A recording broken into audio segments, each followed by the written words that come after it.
and welcome to Hater TV. I'm your host, Lo-Fi Nikita, and tonight, let's think big. Apocalypse. Lately, the financial meltdown has a lot of people talking apocalypse, and they make it sound like a bad thing. But here at Hater TV, we can find the silver lining in a sack full of dog shit. And I'm here to tell you the apocalypse is chock full of potential. Sure, Wall Streeters are telling you that your world will come to an end if theirs does, but since when did the price of caviar figure into your budget? But before we get into serious gloating, let's review history, because economic devastation is nothing new. Many industries have already suffered an apocalypse. The record companies, for example. For them, the apocalypse came in the form of MP3s, those demonic digital files that proliferated all over the internet and made music free, free, free! That was an apocalypse if there ever was one. One-day CD sales were a reliable engine pulling the gravy train. Listeners on board buying little silver discs to replace the cassette tapes that replaced their vinyl discs. The studios full of artists crooning bogus lyrics crafted by Tin Pan Alley hacks, producing reliable profits and getting nearly none of it thanks to phony bookkeeping. The Star Machine, in short, was a beautiful thing for the record companies. And now it's broken, crashed, knocked off the rails, and virtually abandoned by armies of musicians who, heaven forfend, are marketing their own music over the internet, performing live, booking their shows, hawking their own CDs and T-shirts, and foregoing the obligatory pilgrimage to Hollywood. They might as well just tear the sign down, let it burn in one of those fires that threatens to consume all of Southern California in a real, physical apocalypse that even the governor might not be able to hold back. Ah, yes, apocalypse. But for who? The tastemakers of Sunset Boulevard thought that all of musical culture would collapse along with their profit model. Listeners wouldn't know what to listen to. Musicians wouldn't get recognition. Radios would broadcast static. A tuneless reality would emerge. The sun would rise on a world devoid of melody. Right. That was so true that they had to sue their listeners by the thousands to prevent it from coming to pass. Thank God for those kind, self-sacrificing lawyers from the RIAA who held us back from the brink, who slowed the descent into chaos. It's them we have to thank for the fact that the horrors of a musical apocalypse have not yet fully taken hold. Broadcast television also faced an apocalypse, and print newspapers as well. Classified ads also have been consumed in the same cataclysm. It has ever been thus.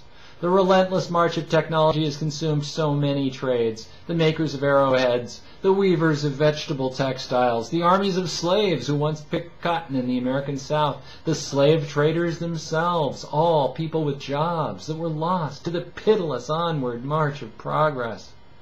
Now it's the money manipulators who have made themselves expendable, proved it, right in front of our faces. They were supposed to be taking care of the money, keeping it ordered in neat little stacks, making sure it didn't get lost, keeping the books accurate so that the money we saved didn't lose value, so it would be there when we needed it for retirement, for health care, for a rainy day, for our kids' college education, for a flinkin' vacation, for Christ's sake. And now it's gone. And where did it go? Well, it didn't actually just go poof. They stole it. They're still richer than hell, and trying to sell you the idea that if they have to step down a notch in the order of things, your reality will go into the toilet.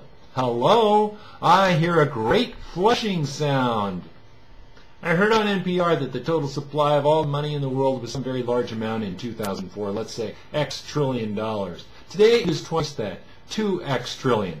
That means that all the money represented by all the efforts of all the civilized money-spending nations in the world over, I guess, about 5,000 or 6,000 years was X trillion, and in 4 years our global financial geniuses doubled that. Obviously, the financial geniuses created a whole lot of money that wasn't connected to anything of real value. They created a fairy world of non-existent riches out of what? Out of promises to pay money that no one would ever have.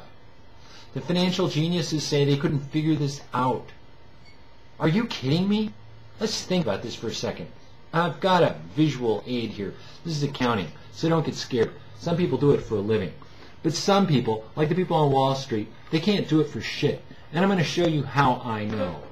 Here at the top, it says total USA wages in one column and mortgages in the other column. So just imagine that the financial geniuses on Wall Street made a list of all the mortgages they were selling, these adjustable rate mortgages that start out cheap and get pricier and pricier as time goes on. So in the first year, that's years down the side here, 1, 2, 3, 4, 5. In the first year, the total of all the mortgages is a fourth that of all the wages. That's why it says X dollars under mortgages and X dollars over 4 in the wages column. So the mortgages are a fourth of all the wages. People are spending a fourth of their money on their house bill, and they have the other 3/4 to spend on other things. That might be okay. The second year, the mortgage adjusts up.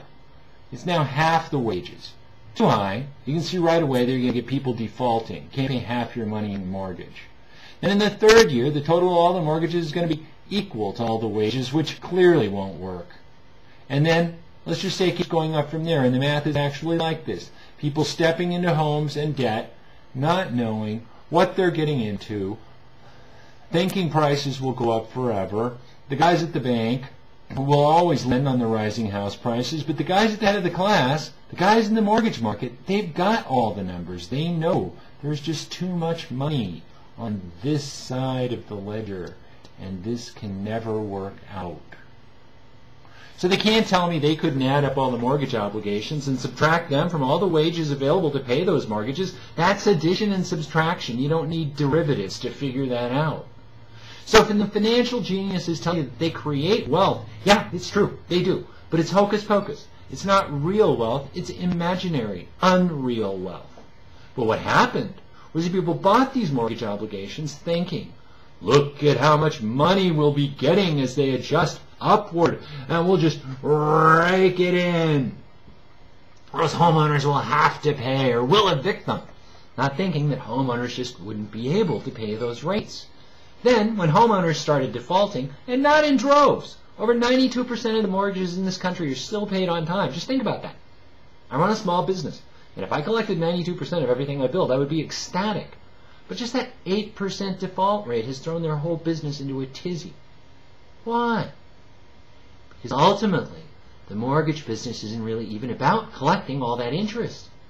It's about packaging up and selling more mortgages. And we're all bought up here in the US of A. We can't borrow anymore. We would if you let us, but we're just indebted up to our eyeballs. And the banks finally looked at this here ledger and they said, oh, dear. And the bank said, we're holding on to what we got. So the vast majority of people are totally in hock, and the people who have the real money aren't letting it out of their little grasp. Indeed, they want Congress to give them more, supposedly so they'll start lending again.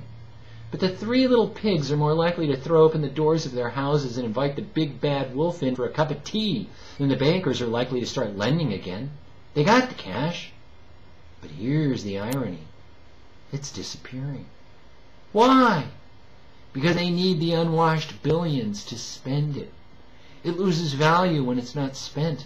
Money is meant to move. That's all it's for, is to serve as a medium of exchange. And when nothing's getting exchanged, it's about as useful as blood in a corpse.